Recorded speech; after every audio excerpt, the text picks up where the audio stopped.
नमस्कार, मैं Rajesh Kumar super 100 classes की ओर से आप सभी विद्यार्थियों का हार्दिक स्वागत करता हूं। आज 3-4 दिन के गैप के बाद जो है 35 क्वेश्चंस का ये एक सेट लाए हैं और काफ़ी इम्पोर्टेंट क्वेश्चंस है इसमें। जब आप देखेंगे तो आप खुद ब खुद समझ जाएंगे। और ये वीडियो जो है एनटीपीसी, एईडीओ, उसके बाद बिहार दरोगा और बिहार एसएससी ग्रेजुएट लेवल एवं इंटरमीडिएट लेवल दोनों मतलब उपयुक्त सभी परीक्षाओं के लिए अति महत्वपूर्ण क्वेश्चंस हैं। तो आप सभी विद्यार्थियों को यह सलाह देते हैं कि आप कॉपी और कलम खोल करके ही इस वीडियो को चालू करें, ताकि आप अपना कितना मार्क्स लेकर के आते हैं खुद इवैल्यूएट करें और कोशिश करें कि मेरे आंसर बताने से पूर्व आप जो है सभी प्रश्नों को सोल्व करने की कोशिश करें। और जो व्याख्या जब हम करते हैं तो उसको नोट कर ले, ताकि आपका एक नोट्स बन सके, क्योंकि सभी प्रश्न अति महत्वपूर्ण हैं। और जो विद्यार्थी चैनल को सब्सक्राइब नहीं किए हैं अभी तक, कृपया चैनल को सब्सक्राइब कर लें। तो आइए बिना देर किए हुए पहला क्वेश्चन प्रारंभ करते हैं। तो पहला क्वेश्चन है, वायुयान में ब्लैक बॉक्स का क्या रंग होता है। अब आप सोचिए कि ये प्रश्न क्यों लिया गया है और क्यों ये प्रश्न इम्पोर्टेंट है। क्योंकि आप देखे हैं कि अहमदाबाद में एयर इंडिया की एक फ्लाइट जो है क्रैश कर गई थी, और जिसमें एक व्यक्ति को छोड़ करके सारे व्यक्ति का डेथ हो गया था, है ना। तो कोई भी ऐसी दुर्घटना होती है तो उसके ब्लैक बॉक्स को जांच किया जाता है कि आखिर ऐसा क्या हुआ था। तो चलिए अब हम इसके प्रश्न के ऑप्शन को देख लेते हैं। नारंगी मतलब ऑरेंज, लाल, नीला, काला। तो इसका सही आंसर है ऑप्शन नंबर ए, नारंगी। चलिए अगले क्वेश्चन की ओर बढ़ते हैं। क्वेश्चन नंबर 2, यदि कोई समुद्री तट मंगलवार को सुबह 5 बजे ज्वार से प्रभावित होता है तो यहाँ सामान्यतः किस समय अगला ज्वार आएगा। मंगलवार सुबह 11:13, मंगलवार शाम 5:25, मंगलवार शाम 7 बजे, बुधवार शाम 5 बजे। यहाँ आपको ध्यान रखना चाहिए कि ज्वार और भाटा क्या है, कब आता है। तो यदि नहीं जानते हैं तो आप कृपया नोट कर लें। चंद्रमा और सूर्य के आकर्षण बल के कारण समुद्री जल का ऊपर उठना, समुद्री जल जब ऊपर उठता है तब उसको ज्वार कहते हैं, ठीक है। और जब वो नीचे की ओर आता है यानी नीचे गिरना, तब उसको भाटा कहते हैं, ठीक है। तो ये ज्वार और भाटा का अंतर आप समझ गए। अब यहाँ ज्वार भाटा दो प्रकार के होते हैं। एक होता है दैनिक, मतलब पूरे दिन का दैनिक, और एक होता है अर्धदैनिक, जो आधे दिन का, इसको बोलते हैं अर्धदैनिक, ठीक है। नहीं जान रहे हैं तो कृपया नोट कर लें। अर्धदैनिक, तो जो दैनिक है ये आता है आपको 24.5 घंटा, है ना, मतलब 24 घंटा 50 मिनट के बाद। और अर्धदैनिक जो है ये 12 घंटा 25 मिनट के बाद आता है। तो अब देखिए ये समुद्र तट पर जो है बोल रहा है कि अगला ज्वार कब आएगा, तो ये 12 घंटा 25 मिनट बाद आएगा। यानी सुबह में आया है 5 बजे तो शाम में 5:25 पे आएगा। तो ऑप्शन नंबर बी आपका क्या हो गया, करेक्ट आंसर हो गया। चलिए अगले क्वेश्चन की ओर बढ़ते हैं। क्वेश्चन नंबर 3, ये देखिए ये बहुत ही आसान क्वेश्चन है। निम्नलिखित में से कौन सा एक सांविधिक निकाय नहीं है, ठीक है, मतलब ये निकाय नहीं है, बड़ी नहीं है। तो एक है नीति आयोग, भारतीय प्रतिभूति एवं विनिमय बोर्ड, वित्त आयोग, मानवाधिकार आयोग। तो इसका करेक्ट आंसर हो जाएगा NITI Aayog, option number A. चलिए अगले क्वेश्चन की ओर बढ़ रहे हैं। क्वेश्चन नंबर 4, ये क्वेश्चन भी काफी इंपॉर्टेंट है, लगभग परीक्षाओं में पूछा जाता है ना। वैश्विक प्रतिस्पर्धात्मक रिपोर्ट, जो अंग्रेजी के स्टूडेंट हैं उनके लिए मैं बोल देता हूँ ग्लोबल कम्पिटिटिवनेस रिपोर्ट बोलते हैं इसको, ग्लोबल कम्पिटिटिवनेस रिपोर्ट, ठीक है। तो अब ये कौन प्रकाशित करता है, पहला है अंतर्राष्ट्रीय मुद्रा कोष, दूसरा है संयुक्त राष्ट्र व्यापार एवं विकास सम्मेलन, United Nations conference on trade and development, तीसरा है विश्व आर्थिक मंच, और चौथा है विश्व बैंक। तो इसका सही आंसर जो है ऑप्शन नंबर सी हो जाएगा, विश्व आर्थिक मंच हो जाएगा, है ना, वर्ल्ड इकोनॉमिक फोरम मंच हो जाएगा, वर्ल्ड इकोनॉमिक फोरम। अब यहाँ पे आप लोग ध्यान रखेंगे कि ये रिपोर्ट जो है 2004 से जारी किया जा रहा है ना, ये 2004 से जारी किया जाता है और 2004 से वैश्विक प्रतिस्पर्धात्मक रिपोर्ट वैश्विक स्पर्धात्मक सूचकांक के आधार पर देशों की रैंकिंग करती है, जिसे जेबियर साला ए मार्टिन, जिसे ये नाम ध्यान रखिएगा, जेबियर साला ए मार्टिन, साला ए मार्टिन, ठीक है, जेवियर साला ए मार्टिन। और एक दूसरा व्यक्ति थे एल्सा बी, कौन थे, एल्सा बी, एल्सा बी, इनके द्वारा विकसित किया गया था, ठीक है। तो चलिए अगले क्वेश्चंस की ओर बढ़ते हैं। क्वेश्चन नंबर 5 काफ़ी इंपॉर्टेंट क्वेश्चंस है और थोड़ा सा आप लोगों को मतलब इस क्वेश्चन में काफ़ी कुछ सीखने को मिलेगा। देखिए क्या बोलता है कि कृषि में शून्य जुताई के क्या लाभ है। शून्य जुताई मतलब बिना खेत जोते हुए, है ना। तो इसमें दिया हुआ है कि पिछली फसल के अवशेषों को जलाए बिना गेहूं की बुआई संभव है, चावल की नई पौध की नर्सरी बनाए बिना धान के बीजों को नम मृदा से सीधे रोपण संभव है, मृदा में कार्बन पृथक्करण संभव है। बिल्कुल ये तीनों, अच्छा ये नीचे कहता है कि नीचे दिए गए कूट का प्रयोग कर सही उत्तर चुनिए। तो बिल्कुल ये पहला, दूसरा और तीसरा तीनों सही है ना। तो ये यहाँ पे आप ध्यान रखिएगा। अब शून्य जुताई में क्या होता है कि खेत की जुताई किए बगैर जो है अगली फसल बोने से बहुत सारे लाभ होते हैं, और जिसमें ये ऊपर सब कुछ आपको दिखा दिया गया है ना, कि फसल लागत में कमी हो जाएगा, उसके बाद पिछली फसल के अवशेष को खेत में छोड़ दिया जाता है जिससे वह सड़कर खाद बन जाता है, फिर जो है उर्वरक उपभोग में क्या होता है, कमी आ जाता है, क्योंकि वो खाद जो है खुद ब खुद तैयार हो चुका है। तो चलिए अगले क्वेश्चन की ओर बढ़ते हैं। क्वेश्चन नंबर 6, देखिए ये क्वेश्चंस भी आप देख रहे हैं कि राष्ट्रीय पार्क से रिलेटेड क्वेश्चंस अक्सर एग्जामों में आता रहता है ना। तो देखिए कहता है सूची 1 और सूची 2 को मिलान कीजिए। देखिए दाची गांव बहुत प्यारा जगह है, क्योंकि मैं यहाँ पे गया हूँ और घूमा हूँ, है ना। तो दाची गांव जो है जम्मू और कश्मीर में है। अब देखिए एक ही आपने बना लिया ना, एक ही पकड़ा गया तो आपका आंसर सही हो जाएगा, ठीक है। ये देखिए ऑप्शन नंबर बी में है, फिर भी बाकी को देख लेते हैं। दाची गांव ये जम्मू कश्मीर में हो गया, पापीकोंडा आंध्र प्रदेश में हो गया, सरिस्का राजस्थान में है और बांदीपुर कर्नाटक में है। यानी 2 1 3 4, 2 1 3 4 ऑप्शन नंबर बी। तो चलिए इंपॉर्टेंट है, जरा ध्यान रखिएगा, है ना, कभी कभी सिंगल भी पूछ लेगा तो वहां पे आप गलती नहीं करें। चलिए नेक्स्ट क्वेश्चन की ओर बढ़ रहे हैं।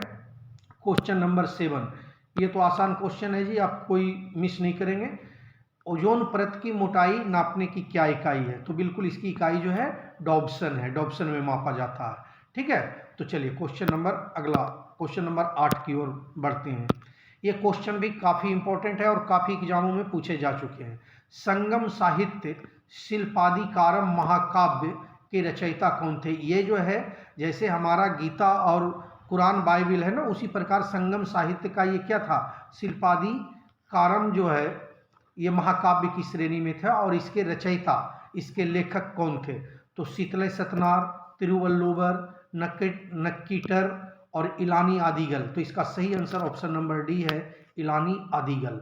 चलिए नेक्स्ट क्वेश्चन की ओर बढ़ते हैं। क्वेश्चन नंबर 9, देखिए हर एग्जाम में महाजनपद आपको देखने को मिल जाएगा। जो हमारे पास 16 महाजनपद हैं तो उससे एक न एक क्वेश्चन मिलता है, तो ऐसे क्वेश्चन को आप लोग गलती न करें। तो अब देखिए महाजनपद और उसकी राजधानी के विषय है। तो मत्स्य का राजधानी कहाँ है, तो विराटनगर है। मत्स्य का विराटनगर मतलब 3 देख लीजिए। अब पहला और चौथा यानी ए और डी तो खत्म हो गया, बी और सी में से कोई एक आंसर है। अब यदि नहीं भी जान रहे थे तो आपको चाहिए था क्या कि ऐसे क्वेश्चंस का अटेम्प्ट लेना, है ना। तो अब चलिए कुरु देखिए, कुरु का राजधानी है इंद्रप्रस्थ, ठीक है। और सूरसेन का मथुरा हो गया, और अस्मक जो कि दक्षिण भारत का एकमात्र महाजनपद था, अस्मक इसका था पोत्तन या पोटली वगैरह कहीं दे देता है ना, तो ये ध्यान रखिएगा। तो 3 4 और 1 2 देखिए option number 3 4 1 2 option number C में, तो ऑप्शन नंबर सी इसका करेक्ट आंसर हो गया। चलिए नेक्स्ट क्वेश्चन की ओर बढ़ते हैं। हाँ, ये जो है प्राक्कलन समिति की बात करता है। इंग्लिश के स्टूडेंट ध्यान देंगे, एस्टीमेट कमेटी इसको बोलते हैं ना। तो क्या कहता है क्वेश्चन, जो सुनिए। प्राक्कलन समिति यह बताती है कि प्राक्कलनों में निहित नीति के अनुरूप क्या मितव्ययिता बरती जा सकती है, मतलब कम से कम खर्च किया जाए, तथा संगठन कार्यकुशलता और प्रशासन में क्या क्या सुधार किए जा सकते हैं। यह प्रशासन में कार्यकुशलता और मितव्ययिता लाने के लिए वैकल्पिक नीतियों का सुझाव भी देती है। प्राक्कलन समिति के संबंध में निम्नलिखित में से कौन सा कथन सही है। अब देखिए ये 3 स्टेटमेंट दिया हुआ, अब इसको जानना है आपको। प्राक्कलन समिति में सदस्यों की संख्या 30 होती है, हाँ जी बिल्कुल सही होती है। इसके सदस्य केवल राज्यसभा के होते हैं, नहीं ये बिल्कुल गलत है, क्योंकि 30 के 30 सदस्य जो है लोकसभा के होते हैं। इसका कार्यकाल 5 साल होता है, जी नहीं, इसका कार्यकाल 1 साल होता है। मतलब आपका सिर्फ ऑप्शन नंबर 1 सही है, तो ऑप्शन नंबर 1 केवल 1 है। यहाँ एक पॉइंट आपको याद कर लेना चाहिए और नोट कर लेना चाहिए कि प्राक्कलन समिति एस्टीमेट कमेटी का गठन जो है 1950 में तत्कालीन जो वित्त मंत्री थे, उस समय जो वित्त मंत्री थे जॉन मथाई, कौन थे, जॉन मथाई, और जॉन मथाई के सुझाव पर ही प्राक्कलन समिति का गठन किया गया था। ठीक है, और तो बाकी सब कुछ हमने आपको दिखाई दिया। तो चलिए अगले क्वेश्चन की ओर बढ़ते हैं। क्वेश्चन नंबर 11 देखिएगा, बिहार के एग्जामों में ये अक्सर आता है ना। तो बिहार के प्रथम भारतीय गवर्नर कौन थे, तो ये थे सत्येंद्र प्रसन्न सिन्हा, और इनका जो पीरियड रहा था, जो कार्यकाल रहा था 29 दिसंबर 1920 टू 30 नवंबर 1921 ऑलमोस्ट 11 मंथ, है ना। तो ये ध्यान में रखिएगा कि पहले भारतीय गवर्नर थे बिहार के सत्येंद्र प्रसन्न सिन्हा।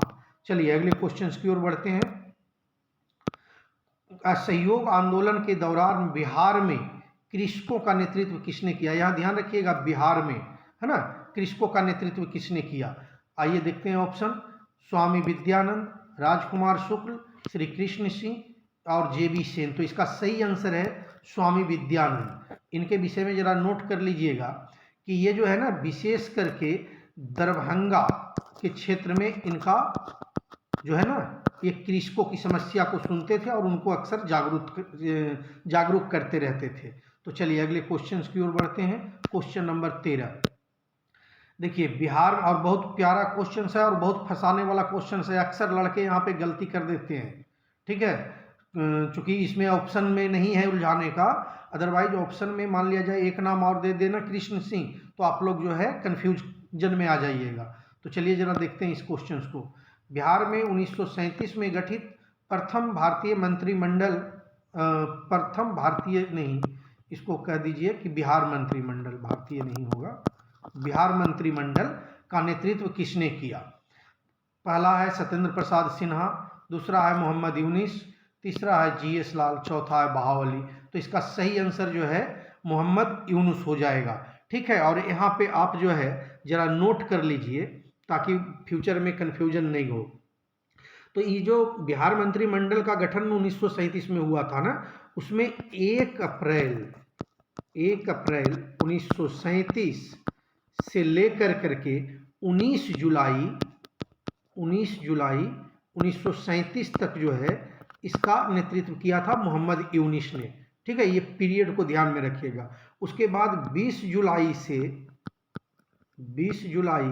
1937 और से लेकर के 31 अक्टूबर 1939 तक कौन थे, तो डॉक्टर श्री कृष्ण सिंह थे। श्री कृष्ण सिंह नाम ध्यान में रखिएगा, श्री कृष्ण सिंह। और आपको पता है कि जब द्वितीय विश्व युद्ध हुआ और बिना परमिशन लिए, मतलब भारतीयों की परमिशन लिए जब युद्ध में शामिल कर दिया गया, तो ये मंत्रिमंडल से इस्तीफा दे दिए थे। तो चलिए अगले क्वेश्चन की ओर बढ़ते हैं। क्वेश्चन नंबर 14, हाँ बहुत ही प्यारा क्वेश्चन है और ये मेरे समझ से आप लोगों से गलती नहीं होना चाहिए, है ना। देखिए क्या बोलता है, ये इधर क्या है, उत्पाद है, प्रोडक्ट्स हैं, अफीम, हींग, रबर, कुनैन, और ये इसके स्रोत है, मतलब किन पेड़ के किन भागों से होता है, छाल, जड़, फल और तना। तो देखिए आप सब लोग कुनैन के बारे में तो पक्का पढ़े हैं, क्योंकि ये मलेरिया में जो है इसका इलाज होता है। तो कुनैन छाल से प्राप्त होता है, यानी डी के 1। तो आप यहाँ से भी 2 ऑप्शन को काट दीजिए, ए और सी। अब आपके पास बी और डी बच गया है। यदि आप लोग इतना के बाद नहीं जानते हैं और एग्जाम में ऐसे क्वेश्चंस आ जाए, तो आपको क्या चाहिए कि भाई ऐसे क्वेश्चंस को अटेम्प्ट लें, है ना। तो चलिए अब बाकी को देख लेते हैं। तो अफीम जो है फल है, अफीम क्या है, फल है। उसके बाद हींग, हींग जो है जड़ है, ठीक है, हींग जड़ है। और बच गया एक रबड़, तो रबड़ तना हो जाएगा। तो देख लीजिए 1 का 3, बी का 2, किस में है, 1 का 3, ये देखिए ऑप्शन नंबर बी में। तो आपका करेक्ट आंसर हो गया ऑप्शन नंबर बी। चलिए अगले क्वेश्चन की ओर बढ़ते हैं। क्वेश्चन नंबर 15, ये भी काफी इंपॉर्टेंट क्वेश्चन है, अक्सर दे दिया जाता है ना। तो ध्यान रखिएगा, रेडियो समस्थानिक और मतलब किस रोग में जो है उसका निदान किया जाता है। तो देखिए आर्सेनिक 74, ये बेसिकली जो है ना ट्यूमर के पहचान के लिए आर्सेनिक 74 का प्रयोग करते हैं। उसके बाद कोबाल्ट 60, तो कोबाल्ट 60 जो है कैंसर के इलाज के लिए किया जाता है। आयोडीन, आयोडीन के नाम से ही आपको पता चल जाता है क्या, तो थायराइड, ऑप्शन नंबर ए। और सोडियम जो हो जाएगा रक्त व्यतिक्रम हो जाएगा। तो आनी ऑप्शन हो गया 3, 4, 1, 2। तो देख लीजिए 3, 4, 1, 2, ऑप्शन नंबर सी आपका करेक्ट हो जाएगा। चलिए नेक्स्ट क्वेश्चन की ओर बढ़ते हैं। क्वेश्चन नंबर 16, देखिए अक्सर पूछा जाने वाला प्रश्न है जी, पानी की टंकी में फंगी को नष्ट करने के लिए किस चीज का इस्तेमाल किया जाता है। तो nitric acid, zinc sulphate, magnesium sulphate, copper sulphate. तो इसका सही आंसर जो है ऑप्शन नंबर डी हो जाएगा, कॉपर सल्फेट, है ना। इसमें एक पॉइंट ये भी ध्यान रख लीजिएगा कि फसल की सुरक्षा हेतु कवकनाशी के रूप में भी कॉपर सल्फेट का प्रयोग किया जाता है। ओके, तो चलिए नेक्स्ट क्वेश्चन की ओर बढ़ते हैं। क्वेश्चन नंबर 17, हाँ अब ये क्वेश्चन में कुछ स्टूडेंट जो डेप्थ में पढ़े हुए हैं वो गलती करेंगे, और जो नॉर्मल पढ़े हैं वो इसको शायद ठीक कर ले। द्वैध शासन का जनक किसे कहा जाता है। Lord Clive, Hector Munro, Lord Macaulay, sir Lionel Curtis. अब देखिए जो डेप्थ में पढ़े हैं ना वो इसको कर देंगे option number A, Lord Clive. लेकिन आप गलत हैं। क्यों, यहाँ पे बंगाल में द्वैध शासन नहीं पूछा है। जब बंगाल में द्वैध शासन पूछेगा तब हो जाएगा कौन, लॉर्ड क्लाइव। और ये द्वैध शासन दूसरा है। ये द्वैध शासन क्या था कि अंग्रेजों को के पास कौन सा अधिकार रहेगा और भारतीयों के मतलब बंगाल के नवाब के पास कौन सा अधिकार रहेगा। तो वो यहाँ पूछा ही नहीं है। यहाँ द्वैध शासन जो पूछ रहा है, चूंकि बंगाल नहीं दिया है, तो आपको समझ जाना चाहिए कि ये द्वैध शासन प्रांत और केंद्र की बात कर रहा है, ठीक है ना। जैसे आज केंद्र और राज्य है तो उसी समय वो प्रांत और केंद्र की बात कर रहा है। तो इसको बेसिकली इसका जनक माना जाता है सर लियोनिल कार्टिस को, ठीक है। ऑप्शन नंबर डी आपका सही हो जाएगा। चलिए अगले क्वेश्चंस की ओर बढ़ते हैं। हाँ ये क्वेश्चंस काफी इंपॉर्टेंट है, काफी इंपॉर्टेंट है, और इसको तो बाकायदा नोट भी बना लीजिए आप। देखिए क्या है कि नागर, द्रविड़ और बेसर क्या है। ए में है भारतीय उपमहाद्वीप के 3 मुख्य जातीय समूह, जी नहीं। 3 मुख्य भाषा वर्ग जिनमें भारत की भाषाओं को, जी नहीं। भारतीय मंदिर वास्तु की 3 मुख्य शैलियां, बिल्कुल सही आंसर है आपका ऑप्शन नंबर सी। अब जरा ये देखिए कि नागर शैली, तो नागर शैली बेसिकली जो है ना उत्तरी भारत में प्रचलित है। इसको एकदम नोट कीजिए, नागर जो है उत्तरी भारत में प्रचलित है। और देखेंगे आप उड़ीसा में जो भी मंदिर वगैरह है उस शुद्ध रूप से नागर शैली में ही बना हुआ है। अब द्रविड़ नाम से ही आपको पता है, और नहीं याद है तो राहुल द्रविड़ ध्यान रखिए कहाँ के हैं, तो दक्षिण भारत के हैं। तो जी हाँ बिल्कुल जो है ये द्रविड़ शैली जो है इसका मतलब कि प्रसार दक्षिण भारत में हुआ था। कहाँ हुआ था, साउथ इंडिया में हुआ था, है ना, दक्षिण भारत और विशेषकर तमिलनाडु वाले क्षेत्र में, ठीक है। अब आता है बेसर शैली। बेसर शैली जो है यहाँ पे ध्यान रखिए, बेसर शैली इन दोनों शैलियों का, नागर और द्रविड़ का जो है मिश्रण है। तो ये पॉइंट भी आप नोट कर लीजिए कि बेसर नागर और द्रविड़ का क्या है, मिश्रण है। अब इसको सुनिएगा कि दक्षिण भारत में मुख्यतः चालुक्य वंश जो थे या चालुक्य शासक, कौन, चालुक्य शासक, उनके द्वारा ये प्रयुक्त होने लगा था। और इसी के कारण इस शैली को, मतलब बेसर शैली को चालुक्य शैली भी बोला जाता है। तो ध्यान रखिएगा, बेसर शैली को चालुक्य शैली भी बोला जाता है, शैली, है ना। तो काफ़ी इंपॉर्टेंट है और बहुत सारे एग्जामों में पूछे जा चुके हैं। तो चलिए अब अगले क्वेश्चंस की ओर बढ़ते हैं। तो 18 नंबर क्वेश्चन तक आपने देख लिया कि जीएस था, जिसमें साइंस भी है, हिस्ट्री भी है, ज्योग्राफी भी है और हर तरह के मिसलेनियस क्वेश्चंस भी है, पॉलिटिकल साइंस भी है। अब यहाँ से आपका मैथ और रीजनिंग शुरू हो रहा है 19 नंबर से। अब देखिए क्वेश्चन नंबर 19 बहुत ही प्यारा क्वेश्चन है ना। पहले देख लेते हैं, क्या देखते हैं कि ये देखिए 4 8 8 4, तो इसको मिला करके 144 लाया गया है। कैसे लाया गया है, जो देखिए कि 4 और प्लस 8, ये फर्स्ट दो को, है ना, इतना और गुना ये नीचे वाला 8 और प्लस 4, तो क्या हो गया 12 इंटू 12, तो कितना हो जाएगा 144। ठीक है। अब देखिए दूसरा में देख लीजिए, तो ये 7 और 7 14 हो गया और ये 2 1 3, तो 14 और गुना 3 कितना हो जाएगा 42। देखिए ये रहा 42, है ना। फिर उसके बाद देखते हैं अगला है 8 2, है ना, ये रहा 8 2, तो 10 हो गया और 7 3 10, यानी 10 गुना 10 बराबर 100। अब देखिए इसमें 100 भी है ना। अब यहाँ देखिए कि एक ऊपर में भाट दिया है और एक और नीचे है 5 और 7, तो इन दोनों को जब हम देख, और 36 है नीचे, ध्यान रखिएगा, तो ये दोनों जोड़ दिए तो 12। अब 12 में कितना से गुना कीजिएगा कि 36 होगा, तो 12 गुना 3 करेंगे तो कितना हो जाएगा 36 होगा। और यहाँ पे देखिए एक तो दिया हुआ है, तो इसमें जोड़ेंगे क्या, तो यहाँ यदि 2 रख देते हैं तो 2 1 3, ये 3 हो जाता है ना। तो आपका करेक्ट आंसर क्या होगा 2, ऑप्शन नंबर सी।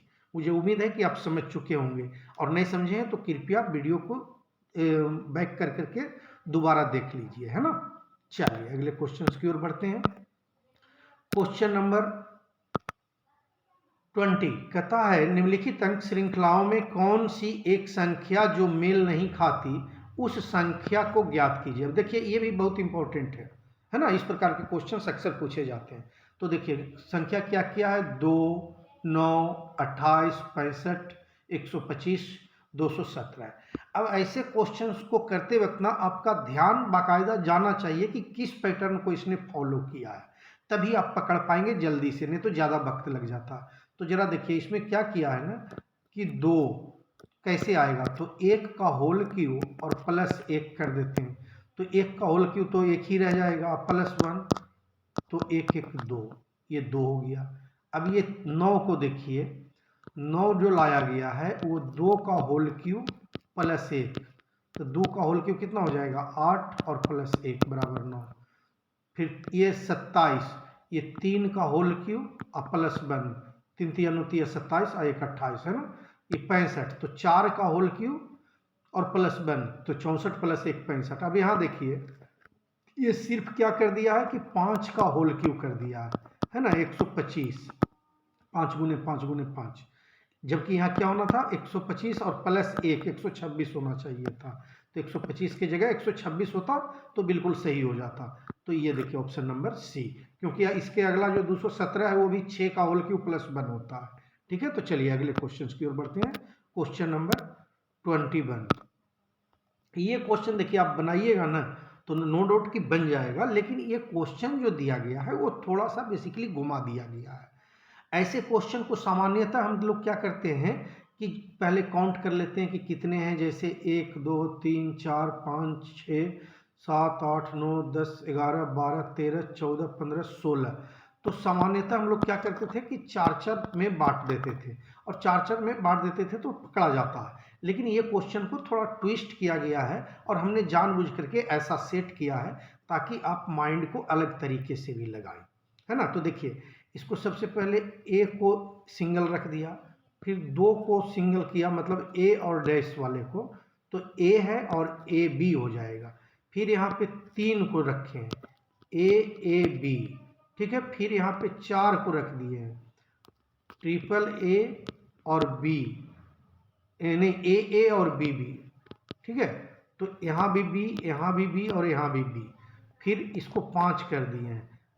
यहाँ क्या हो जाएगा, ट्रिपल ए बी और बी, मतलब यहाँ भी बी, तो बी बी बी बी, चारों बी आएगा, ठीक है। तो इस प्रकार से ये सीरीज बनाया गया है। इस क्वेश्चंस को आप रिपीट कीजिएगा, इस प्रकार के एक आध प्रश्न आ जाते हैं और जब छूट जाता है ना तो फिर दिक्कत हो जाता है। तो इसलिए इसको रिपीट कीजिएगा, क्योंकि ऐसे प्रैक्टिस में जनरली देता नहीं है, इजी डाल देता है ना। और मेरा काम इजी डालना नहीं है, आप लोग को उलझाना है, तो ताकि आपका दिमाग ज़्यादा एक्टिवेट हो सके। चलिए अगले क्वेश्चन की ओर बढ़ते हैं। ये तो आसान क्वेश्चन है, ये आप लोग छोड़ेंगे नहीं, है ना।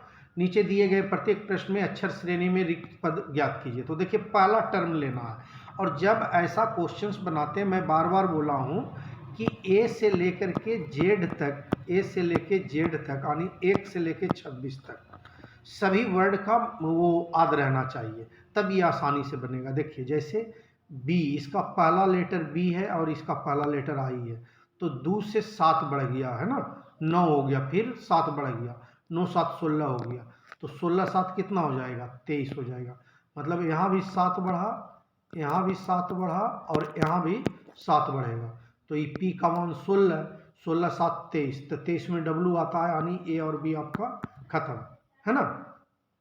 फिर दूसरा वर्ड लेते हैं एफ, एफ 6 हो गया, यानी 7, है ना, 6 7 13, फिर 13 7 20, टी 20 हो जाता है ना, तो 20 7 क्या हो जाएगा, 27, तो 27 26 में जेड हो गया, तो 27 में फिर ए से शुरू हो जाएगा, यानी ए, तो ये देखिए ए आपका यही पकड़ा गया, ऑप्शन नंबर सी करेक्ट। चलिए नेक्स्ट क्वेश्चन की ओर बढ़ रहे हैं। क्वेश्चन नंबर 23, क्वेश्चन नंबर 23, ये जी नहीं, यहाँ पे गलती हो गया, ये जी होगा जी, ध्यान रखिएगा, बनाते वक्त ध्यान रखिएगा, जब आप खुद से बना रहे हैं तो अभी मैंने बता दिया आपको, है ना। तो चलिए देखिए, बी पहला डिजिट लेंगे, बी से डी क्या हुआ, +2 हो गया, फिर डी से जी क्या हुआ, 4 3 7 हो गया, है ना, +3, फिर पहला 7 4 11 हो गया, यानी 2 3 4 बढ़ गया, तो अगला क्या होगा, 5 बढ़ जाएगा, 11 5 16, मतलब पी आ जाएगा। अब देखिए ये 3 में है, ये तो खत्म हो गया, है ना। अब देखिए इसके अगला की ओर बढ़ते हैं, 0 और 1, फिर एक ही है, यानी 0 + 1 कर दिया, क्या कर दिया, 0 + 1 = 1, अगला में 1 आ गया। अब देखिए इन दोनों को, पहला को छोड़ करके 1 + 1 कर दिया, तो 2 आ गया, यहाँ देखिए 2 आ गया, तो फिर अब ये वाला भी छूटेगा, ये 1 और 2 आएगा, 1 + 2, तो क्या आ जाएगा, 3 आ जाएगा। तो देखिए 3 अब इन दोनों में, यानी बी आपका खत्म हो गया। अब तीसरा डिजिट चलते हैं, एम का वैल्यू 13, और यहाँ पे क्या है, एल यानी 12, -1, फिर यहाँ जे -2, यानी 10 आता है, तो 12 में से 2 जाएगा तो 10 हो जाएगा, फिर यहाँ जे से जी पे -3, तो अगला -4 हो जाएगा, यानी 7 - 4, तो बराबर कितना हो जाएगा, 3। अब 3 मतलब सी, तो ऑप्शन नंबर सी आपका करेक्ट हो गया, है ना। यदि नहीं समझ रहे हैं जो स्टूडेंट, तो दोबारा आप रिपीट कीजिए बैक जाके, है ना। चलिए अगले क्वेश्चन की ओर बढ़ते हैं। क्वेश्चन नंबर 24, देखिए ये क्वेश्चन, यदि आप लोग मेरा पिछला वीडियो नहीं देखे हैं तो आप लोगों को चाहिए कि जा करके देखिए, ताकि वहां से आप चीजें सीख सकें। अब ये देखिए इस प्रकार के क्वेश्चन हमने वहां करवाए हैं पीछे, है ना, और काफ़ी इंपॉर्टेंट हैं सभी। अभी तक जितने भी वीडियो आए हैं पढ़ाई से रिलेटेड, वो सभी स्टूडेंट के लिए अति महत्वपूर्ण है, तो आप लोगों को चाहिए कि जा करके सारे वीडियो को देखिए। तो अब जो है देखिए इसी को थोड़ा सा बदल दिए, पहले क्या था कि पार्टी वगैरह की बात हम लोग कर रहे थे, है ना। यहाँ क्या बोला कि एक खेल प्रतियोगिता में 6 लोगों ने भाग लिया, प्रत्येक खिलाड़ी को कम से कम एक बार एक दूसरे से के साथ खेलना है। वहाँ क्या था, हाथ मिलाना था, यहाँ खेलना है, तो बात वही हो गया, है ना। तो बताएं कि कुल कितने मैच उस प्रतियोगिता में होंगे। तो इसके लिए हमने क्या बताया था, एक फॉर्मूला है, n × n-1 और बटा 2, है ना। तो यहाँ पे n बराबर कितना है, टोटल 6 लोग हैं, तो 6 और गुना 5 हो जाएगा, क्योंकि 6 - 1 × 5/2, तो काट दीजिए, 2 × 6 3, 3 × 5 15, ऑप्शन नंबर ए आपका करेक्ट आंसर हो गया। चलिए नेक्स्ट क्वेश्चन की ओर बढ़ रहे हैं। क्वेश्चन नंबर 25, ये देखिए आसान सा क्वेश्चन है, यदि आप सिर्फ पढ़ लेंगे ढंग से तो बन जाएगा। कहता है एक क्रिकेट मैच में एक्स, वाई और जेड तीनों मिलकर 108 रन बनाते हैं, वाई और जेड दोनों मिलकर 90 रन बनाते हैं। अब देखिए इसमें कौन गायब है, एक्स गायब है और ऊपर एक्स वाई जेड तीनों है, तो एक्स बराबर क्या हो जाएगा, जो तीनों द्वारा रन बनाया गया 108 और माइनस ये वाई जेड तो दिया हुआ है 90 रन, तो माइनस कर दीजिए 90, कितना हो गया 18। किसमें है पहला, तो यहीं से ऑप्शन नंबर ए पकड़ा जा रहा है। लेकिन फिर भी आगे भी देख लीजिए, अगला कहता है कि एक्स और जेड मिलकर 51 रन बनाते हैं, तो यहाँ कौन गायब है, बाई, तो बाई बराबर क्या हो जाएगा 108 और माइनस ये आपका कितना, एक्स और जेड 51, तो 51 माइनस कर दीजिए, कितना आंसर आ जाएगा 7 और 5 57, देख लीजिए 57 भी है। अब इन दोनों को जोड़ दीजिए, जो बचा हुआ जेड है और 108 में से घटा दीजिए, तो आपको कितना आ जाएगा 33 आ जाएगा। 108 माइनस 8 7 15 के 5 और ये हो गया 5 1 6 1 7, ये देख लीजिए 75 बराबर 33। तो चलिए नेक्स्ट क्वेश्चन की ओर बढ़ते हैं। Question number 26। ये क्वेश्चन को बड़ा सावधानी पूर्वक आप लोग देखिएगा, बहुत सावधानी पूर्वक, नहीं तो गलती कर बैठिएगा। और इसका जो मैं ट्रिक बताने जा रहा हूं ना, बस उसी पे काम कीजिएगा। कितने समय में एक बंदर 60 फीट लंबे पेड़ के शीर्ष को छू लेगा। मान लीजिए ये एक पेड़ है ना, और इसके शीर्ष मतलब सबसे ऊपर भाग को, और इस पेड़ की लंबाई कितना है 60 फीट, यहाँ पे हम लिख देते हैं 60 फीट। अब समझिए, कहता यदि वह 1 सेकेंड में 3 फीट चढ़ता है, मान लिया जाए यहाँ पे चढ़ गया 1 सेकेंड में, है ना, उछलता है और तुरंत 2 फीट गिर जाता है, और यहाँ फिर गिर गया, यहाँ 3 फीट चढ़ा और यह 2 फीट गिर गया, तो 1 फीट पे आ गया, यानी 1 सेकेंड में इसने कितना किया 1 फीट, पॉइंट नंबर 1। अब जो बोलने जा रहा हूं वो बड़ा गौर से समझिएगा। इसको जो है ना, जितना फीट बोला इसको छोड़ करके और टोटल के करीब पहुंच जाइए, तो मतलब 60 और माइनस यहाँ 3 है तो 3 कर देंगे, बराबर हो गया 57 सेकेंड। मतलब 57 मीटर तक पहले लेके जाइए। ये जो भी रहेगा, मान लीजिए यहाँ 5 रहता ना कि 5 फीट चढ़ता 2 फीट वो होता, तो ये 5 इसमें माइनस कर करके हम वहाँ तक ले जाते, लेकिन यहाँ 3 है तो 60 माइनस 3 बराबर 57, माना यहाँ पे 57 फीट था, तो 57 सेकेंड में ये हो जाएगा, क्योंकि अब 1 फीट तो 1 ही सेकेंड में चल रहा है ना, तो 57 फीट चढ़ने के लिए उसको कितना समय लग गया 57 सेकेंड लग गया। अब देखिए कि 1 सेकेंड में वो 3 फीट चढ़ जाता। अब इसके बाद जब यहाँ पे आ गया, तो यहाँ पे जो अगला सेकेंड में उछलेगा वो तो 3 फीट पूरा कर ही जाएगा, है ना, वो गिरना तो वहाँ पहुँचने के बाद की बात है, लेकिन यहाँ तो पहुँच गया ना 60 फीट पे, तो ये वाली 1 सेकेंड में ही वो पूरा कर लेगा, यानी 57 और 1 58 सेकेंड में, 57 और 1 58 सेकेंड में इधर 57 और प्लस 3 60 फीट चढ़ जाएगा। तो ऑप्शन क्या हो जाएगा 57 1 58 सेकेंड। यदि आपको नहीं समझ में आया है तो वीडियो को बार बार रिपीट कीजिए, ठीक है, और फिर भी नहीं समझ में आया तो कमेंट कीजिए, हम दोबारा जरूर समझाएंगे। चलिए अगले क्वेश्चन की ओर बढ़ते हैं। Question number 27। ये तो बहुत आसान क्वेश्चन है जी, आइए बनाते हैं। एक आदमी अपने मकान से उत्तर दिशा में 2 मीटर चलता है। अब देखिए, मैंने पहले भी बताया था, आज फिर बता रहा हूँ, इसीलिए बोल रहा हूँ बार बार कि जो नहीं देखे हैं स्टूडेंट पिछला वीडियो सब जाके देखिए।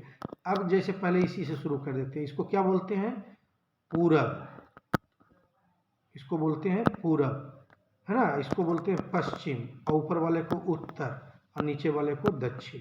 क्या बोलता है, उत्तर की दिशा में 2 मीटर, मान लिया जाए ये पॉइंट है, तो उत्तर की दिशा में चला, कितना चला 2 मीटर, ध्यान देते जाइएगा नहीं तो फिर गलती कीजिएगा। तब हुआ, मतलब 2 मीटर चलने के बाद पूरब की दिशा में मुड़ता है, 3 मीटर चलता है।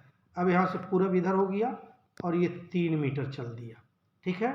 फिर यहाँ से दक्षिण दिशा में 6 मीटर जाता है, मतलब नीचे आ गया 6 मीटर चल दिया, ठीक है। तो अब वह मकान से कितनी दूरी पर, यानी इस पॉइंट से इस पॉइंट की दूरी कितनी है।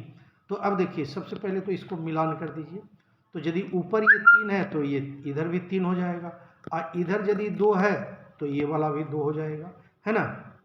अब ये 6 में से ये वाला एरिया 2 कट जाएगा, तो ये वाला नीचे यहाँ से यहाँ तक कितना बच गया, 4 बच गया। तो ये 3 और ये 4, आपको पता है, मान लीजिए अब इसको हम बना दें ए बी और सी कर दें, तो जब लंब और आधार दिया हुआ है और कर्ण निकालना है तो क्या होता है कि अंडर रूट लंब का स्क्वायर और आधार का स्क्वायर, यानी 4 का स्क्वायर और प्लस 3 का स्क्वायर कर देते हैं। तो क्या हो जाएगा, अंडर रूट 16 और प्लस 9 बराबर अंडर रूट 25। 16 9 कितना हो गया, 25 हो गया। तो 25 का वर्गमूल कितना होता है, 5 होता है। तो ऑप्शन नंबर सी आपका करेक्ट आंसर हो गया। ठीक है, मेरी समस्या आप बिल्कुल समझ गए होंगे। चलिए अगले क्वेश्चन की ओर बढ़ते हैं। क्वेश्चन नंबर है 28। देखिए, ये बहुत ही प्यारा क्वेश्चन है, लेकिन शायद आप लोग गलती करेंगे यदि ध्यान नहीं देंगे तो। और इसको जो बता रहे हैं, देखिएगा, इस प्रकार के प्रश्न आते हैं, और आज जो स्टूडेंट नहीं जान रहे हैं उनको तो ऐसा रामबाण है कि वो जिंदगी में कभी भूलेंगे नहीं यदि ध्यान दे दिए तो। कहता है यदि दूध को चाय कहा जाए, चाय को शरबत कहा जाए, शरबत को जल कहा जाए, जल को तेल कहा जाए, तेल को स्याही कहा जाए तथा स्याही को गोंद कहा जाए, तो निकोटीन पाए जाने वाले पदार्थ को क्या कहा जाए। जब ऐसा क्वेश्चन आप देखें तो सबसे पहले लास्ट में चले जाइए। यहाँ पे क्या क्वेश्चन है कि निकोटीन पाए जाने वाले पदार्थ को क्या कहा जाएगा, तो इसका जो सही आंसर है सबसे पहले वहाँ तक पहुँचिए, जो रियल आंसर होता है। कोडिंग हम बाद में करेंगे। तो देखिए, निकोटीन किस में पाया जाता है, जाहिर सी बात है आप लोग जानते हैं कि चाय में निकोटीन पाया जाता है। ठीक है, तो इसका चाय नहीं होगा आंसर। अब इसके आंसर निकाल लिए हम चाय, जो रियल आंसर है इसका। अब देखेंगे कि चाय को कोडिंग किससे किया गया, और इसके बाद वाले को जिसको कोडिंग करते हैं, तो यहाँ दूध को चाय कहा जाता है ना, लेकिन चाय को क्या कहा जाता है, तो चाय को शरबत कहा जाता है। तो जो चाय की कोडिंग है वही इसका आंसर होगा, तो शरबत इसका करेक्ट आंसर हो जाएगा, ऑप्शन नंबर सी। इस प्रकार के क्वेश्चन एक न एक रीजनिंग में रहेंगे। ठीक है, तो आप लोग ध्यान देंगे। चलिए अगला क्वेश्चन नंबर 29। अब जरा इसको देखिएगा कि एक स्त्री की ओर संकेत करते हुए राजेश ने कहा, उसके पितामह, पितामह मतलब स्त्री के पितामह मतलब दादाजी, है ना, के इकलौती पुत्री। अब दादा के इकलौता पुत्र होता तो क्या हो जाता, स्त्री के पिता हो जाता, लेकिन पुत्री जो हो गई तो क्या हो गई, ये बुआ हो गई। ठीक है, तो ये बुआ मेरी पत्नी है, किसकी पत्नी है, राजेश की, मतलब उस स्त्री की जो है पत्नी है। तो कहता है राजेश उस स्त्री से किस रूप से संबंधित है, तो ये फूफा लग जाएगा राजेश, है ना। चलिए अगला क्वेश्चन नंबर 30। अब देखिए, नीचे दिए गए शब्दों को शब्दकोश के क्रमानुसार व्यवस्थित कीजिए। अब इस प्रकार, जैसे देखिए डिक्शनरी में ये मीनिंग सबसे पहले कौन आएगा, उसके बाद कौन आएगा, उसके बाद कौन आएगा, है ना, उसी को ये बोल रहा है, तो उसी क्रम में लगाना है। तो देखिए इसमें सबसे पहले हम देखेंगे कि कितने वर्ड सब में मिल रहे हैं, कितने डिजिट। तो यहाँ देखिए SE दो तो सब में मिल रहे हैं। तीसरा में यहाँ एल आ गया, यहाँ एल आ गया, यहाँ एन है। अब यहाँ एल है, यहाँ एल है, मतलब एल और एन है। तो आप बताइए, एल पहले आ रहा है, एन बाद में, तो सबसे लास्ट में तो 3 आएगा। अच्छा चलिए, सब में 3 है। अब पहले वाला पे आते हैं, तो यहाँ एल एल एल एल बाकी में हमने देख लिया।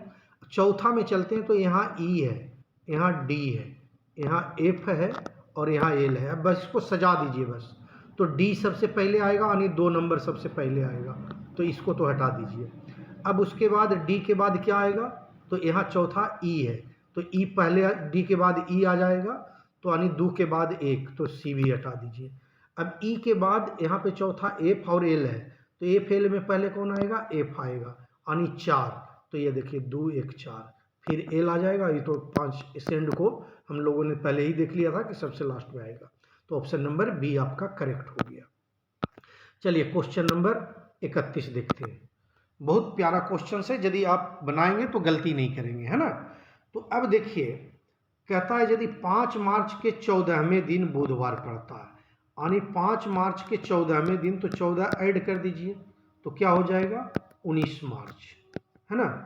19 मार्च को क्या बोल रहा है कि बुधवार पड़ रहा है, ये ध्यान में रखिएगा, 19 मार्च बुधवार, ठीक है। तो 10 दिसंबर को कौन सा दिन पड़ेगा? अब ये यहाँ से लेके 19 मार्च से लेके 10 दिसंबर तक का पीरियड निकाल दीजिए कि कितना दिन होगा। तो देखिए पहले मार्च का कितना हो जाएगा, तो 19 के बाद जोड़ लीजिए आप, तो 19 और 7 26 और फिर 27 से 31 5 दिन, यानी ये हो गया 12 दिन। मार्च का 12 प्लस अप्रैल 30, मई 31, जून 30, जुलाई 31 और अगस्त 31, फिर सितंबर 30, अक्टूबर 31, नवंबर 30 और ये हो गया कितने दिसंबर? 10 दिसंबर, तो प्लस 10। ये सब को जब जोड़ दीजिएगा तो आ जाएगा 266 डेज। कितना डेज? 266 डेज।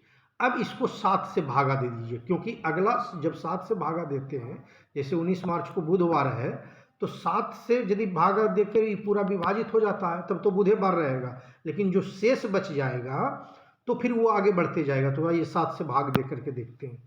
7 से भाग दीजिए 266 में, 7/266, तो 3 बार लगा, 7 या 21, 5 6 उतार दिए तो 7 8 56। ये देखिए पूर्ण रूप से क्या हो गया, ये विभाजित हो गया, कट गया, यानी शेष यहाँ 0 बचा, है ना। जब 0 बचेगा तो सेम डे रह जाएगा। जैसे 19 मार्च को बुधवार था, तो अब इसमें भी 10 दिसंबर को भी ये बुधवार ही रहेगा। मान लिया जाए यहाँ पे 2 आ जाता, तो बुधवार के अगला 2 दिन ले लेते, बृहस्पति और शुक्र हो जाता, ठीक ना।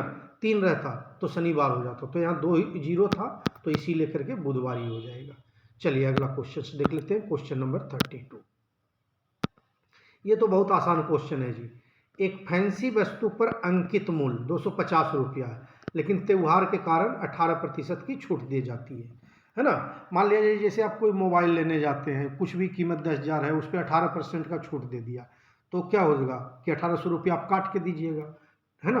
तो ठीक इसी प्रकार, तो इसको क्या कर दीजिए 250 और जितना छूट मिला है ना उसको 100 में माइनस कर दीजिए, मतलब यहाँ 18 और इतना क्या हो गया प्रतिशत, तो 250 और गुना 100 माइनस 18 मतलब 82, अब प्रतिशत के लिए नीचे बटा 100 कर दीजिए, 1 शून्य से 1 शून्य, 5 से ये 5 पचे 25 और 5 दूना 10, 2 से इसको काट दीजिए, तो ये हो गया 41। तो 41 इधर कितना, ये 5 बचा था, तो इंटू 5 कितना हो जाएगा 5 और 5 चौका 20, देख लीजिए 205 रुपया, है ना। Option number D. चलिए अगला क्वेश्चन करते हैं, क्वेश्चन नंबर 33 है कि 30 पुरुष एक काम को 12 दिन में पूरा कर सकते हैं, ठीक है। 6 दिन बाद 24 और पुरुष उनके साथ जुड़ गए, यानी 6 दिन बाद, तो शेष काम को पूरा करने में अब कितने दिन लगे, कितने, ठीक ना। तो देखिए 6 दिन तक तो साथ किए थे, 6 दिन तक मतलब 30 पुरुष किए थे, तो कोई काम 12 दिन में खत्म होता है, 6 दिन हो गया तो मतलब आधा काम तो हो गया ना जी। और जब आधा काम हो गया तो बचा हुआ आधा काम है, तो यानी 1/2 भाग क्या है, बचा हुआ काम है। इसको नोट कर लीजिए आप, क्योंकि स्लाइड फिर इसी में वापस आएंगे, तो 1/2 भाग बचा हुआ। अब देखिए आगे चलते हैं। अब देखिए क्या है कि चूंकि 30 पुरुष लिखिएगा, है ना, 30 पुरुष एक काम 12 दिन में करते हैं, ठीक है। अब यहाँ पे रुक जाइए। अब देखिए कि 30 पुरुष करता है, तो एक आदमी तो उसको ज़्यादा दिन में लेगा, तो एक आदमी एक काम 12 और इंटू 30 दिन में करेगा, गुना हो जाएगा, है ना। और एक काम करता है, और आधा काम कर देंगे तो आधा काम कितना दिन में हो जाएगा, ये फिर बटा 2 हो जाएगा। हाफ काम के लिए तो नीचे चला जाए, भाग जाएगा। अब इसी प्रकार कितना कहता है कि 6 दिन के बाद कितना आ जाते थे, 24 पुरुष और आ गए थे, यानी 30 प्लस 24 कितना पुरुष हो गया, 54 पुरुष बराबर 54। तो ये कितना दिन में करेगा, तो ये देखिए एक पुरुष ज़्यादा दिन लिया था तो 54 पुरुष और कम दिन लेगा, तो ये क्या हो जाएगा, भागा में आ जाएगा। मतलब यहीं पे आपका 54 भाग दे दीजिए, ठीक है। अब इसको काट दीजिए, तो 2 छक 12, 6, 6 9 54, यहाँ 9, और फिर ये देखिए 3 तिया 9 और 3 दे 30, 3 दे 30, यानी यहाँ 10 बच गया, ठीक है। तो 10/3 कहाँ है? ऑप्शन नंबर सी है। चलिए अगले क्वेश्चन की ओर चलते हैं। Question number 34। अब देखिए बहुत प्यारा क्वेश्चन है, इस प्रकार के क्वेश्चंस आप गलती नहीं कर सकते हैं और एग्जामों में कई आते ही रहता है, हमेशा आएगा ही आएगा, तो ध्यान रखिएगा। और मेरे क्लास के स्टूडेंट को तो कहीं कोई दिक्कत ही नहीं होना चाहिए। बहुत सारे क्वेश्चंस आप लोग को ऑलरेडी कराए जा चुके हैं, मात्र महीने में, 1.5 महीने में, है ना। तो आप लोग को इन चीज़ों में दिक्कत नहीं होना चाहिए। आइए देखते हैं। क्रमशः 320 मीटर और 540 मीटर की लंबाई वाले 2 ट्रेन समांतर पटरियों पर 108 किलोमीटर प्रति घंटा और 144 किलोमीटर प्रति घंटा की चाल से एक ही दिशा में चल रही है। हमने क्या बताया था, आप लोग ध्यान रखिए कि जब एक ही दिशा में चल रही है तो जो सापेक्षिक चाल होता है वो माइनस हो जाता है। तो सबसे पहले सापेक्षिक चाल आप निकाल लीजिए। सापेक्षिक चाल क्या होता है, तो माइनस बताए थे, तो 144 और माइनस 108 बराबर कितना हो जाएगा, 10 14 8 गया 6, यानी 36 किलोमीटर पर आवर। अब दूसरा चीज़ ध्यान रखिए कि हमने क्या बोला था कि यदि ये मीटर में है और हमको सेकेंड में आंसर लेके आना है तो इसको क्या करेंगे, किलोमीटर पर आवर को चेंज करेंगे किस में, मीटर प्रति सेकेंड में, MS में, है ना। तो इसको करने के लिए 5/18 से, यानी 36 गुना 5/18 कर देते हैं, तो 18 दूनी क्या हो गया 36, 18 दूनी 36, यानी 5 दूनी 10 मीटर प्रति सेकेंड हो गया। तो इस किलोमीटर को हम बदल दिए मीटर प्रति सेकेंड में। अब इसके ये ध्यान रखिएगा, ये 10 मीटर प्रति सेकेंड, क्योंकि स्लाइड चेंज कर रहे हैं। अब चाल आपने देख लिया क्या था, चाल बराबर हो गया आपका 10 मीटर प्रति सेकेंड, है ना। और दूरी तो क्या बताए थे कि जब चाहे एक ही दिशा में हो या विपरीत दिशा में, लंबाई तो हमेशा जुट जाएगी ना। तो इन दोनों, ये जो ट्रेन की लंबाई है ये दूरी हो जाएगी। तो दूरी बराबर निकाल दीजिए, 320 और प्लस 540 क्या हो जाएगा, 0 4 2 6 और 5 3 8, 86 860। अब चाल पता है और दूरी पता है, ठीक ना। तो समय बराबर क्या होता है, दूरी बटा चाल, समय बराबर दूरी बटा चाल। तो दूरी 860 और बटा 10 चाल, यानी ये कट गया, यानी कितना बच गया 86 सेकेंड। तो ऑप्शन नंबर डी। और चलिए आज का ये लास्ट क्वेश्चंस देख लेते हैं, और बहुत आसान क्वेश्चन है ये, तो आप लोग देखते ही बना दिए होंगे। 50 छात्रों में आर्यन शीर्ष से 17वें स्थान पर है, तो नीचे से कितने स्थान पे होगा। बिल्कुल, यदि आप बना लिए हैं तो सही आंसर इसका सी है, और जो नहीं बनाए हैं वो जरा समझ लीजिए, मैं समझा देता हूँ। अब ये देखिए, मान लिया जाए ये टोटल 50 विद्यार्थी का एक शीर्ष लगा हुआ है, जो विद्यार्थी ऐसे उसकी रैंकिंग है। तो कहता है शीर्ष से मतलब ऊपर से 17वां है, ये देखिए यहाँ पे 17वां हो गया, है ना। तो इससे ऊपर कितने हो गए, 16 विद्यार्थी हो गए। तो ये टोटल 50 विद्यार्थी है, 50 में से अब 17 यहाँ तक है, तो इसके नीचे कितना आ जाएगा, 33 आ जाएगा, है ना। इसके नीचे यहाँ से यहाँ तक 33 आ जाएगा, लेकिन निचले छोर से उसका स्थान पूछ रहा है, तो 33 तो नीचे हो गया ना, तो ये वाला स्थान क्या हो जाएगा, 34वां हो जाएगा, 33 + 1, है ना। और जो पिछला वीडियो में हम बताए थे, क्या बताए थे कि जब टोटल निकालना होता है तो ये नीचे वाला ऊपर वाला प्लस ये जो उभयनिष्ठ है दोनों में, तो ये 1 जोड़ देते हैं, यानी 16 + 33 + 1 बराबर 50 आ गया। तो यहाँ तो हमको नीचे से पूछ रहा है, तो 33 + 1 34 हो जाएगा, ऑप्शन नंबर सी। तो चलिए, मुझे उम्मीद है कि आप सभी को ये वीडियो पसंद आया होगा, और चूंकि अति महत्वपूर्ण है, आप देख लीजिए सारे के सारे प्रश्न आपको मिलने जा रहा है ना एग्जाम में। तो आप यदि नहीं नोट्स बनाते हैं तो कृपया नोट्स बनाइए, समय दीजिए, और देखिएगा कि आपको सिर्फ इस वीडियो के माध्यम से ही, जो इस मतलब कि उस पे चैनल पे आ रहे हैं, आप बहुत सारे मतलब मोर देन 70% मार्क्स प्राप्त कर लेंगे, सिर्फ इसी को फॉलो करते रह गए तो। बशर्ते कि आप टाइम दीजिए, और जैसे हम नोट्स बना करके उसको रिवाइज करने की बात करते हैं वैसे कीजिए।